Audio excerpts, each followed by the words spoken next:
on dit Emmanuel Macron, un président de droite. Vous le pensez aussi? Non. Non, je pense qu'il est, précisément, il est issu de la gauche, il fait les deux, il combine. Il fait les deux, vous voyez de la gauche dans les mesures qu'il prend?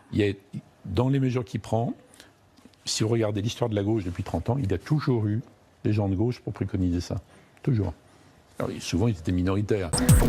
Moi, je rappelle juste une chose à mes anciens amis, comme vous dites, c'est que le candidat à la présidentielle, il s'appelait M. Fillon, il proposait lui aussi la diminution du nombre de députés. D'ailleurs, il proposait 400 députés et 200 sénateurs. C'est-à-dire moins de sénateurs que ce que la réforme proposée par le gouvernement aujourd'hui prévoit, à savoir 244 sénateurs. On va former nos agents publics à identifier une personne qui est en détresse numérique et à lui proposer une solution. En lui disant, madame, j'ai remarqué que vous aviez beaucoup de mal à utiliser le numérique. Quelle solution?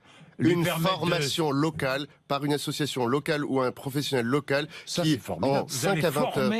Vous allez former toutes celles et ceux qui ne savent pas utiliser Internet. Je ne vais pas prendre le monopole. C'est pas c'est pas nous l'État. Oui, c'est les régions, les départements, l'État, les grands opérateurs et même les entreprises privées. Les agriculteurs seront mieux payés parce qu'on va partir de leur prix de revient. Oui. Et ils ne vendront plus à perte. C'est ça que l'on cherche à avoir.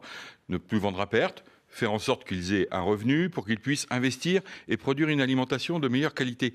Mais ça se comprend. Mais qui va payer ça? Mais ce que l'on a voulu faire à travers les États généraux, c'est mieux répartir la valeur et créer de la valeur. Et mieux la répartir, c'est la répartir entre les transformateurs et les distributeurs.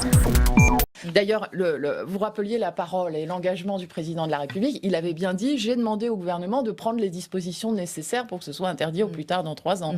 Pour l'instant, ça s'est traduit par rien. Il n'y a pas un décret, pas un arrêté, pas une circulaire. Et même le plan gouvernemental sur les pesticides, dedans, il n'y a pas une ligne sur la sortie du glyphosate. Donc ça, c'est se moquer du monde.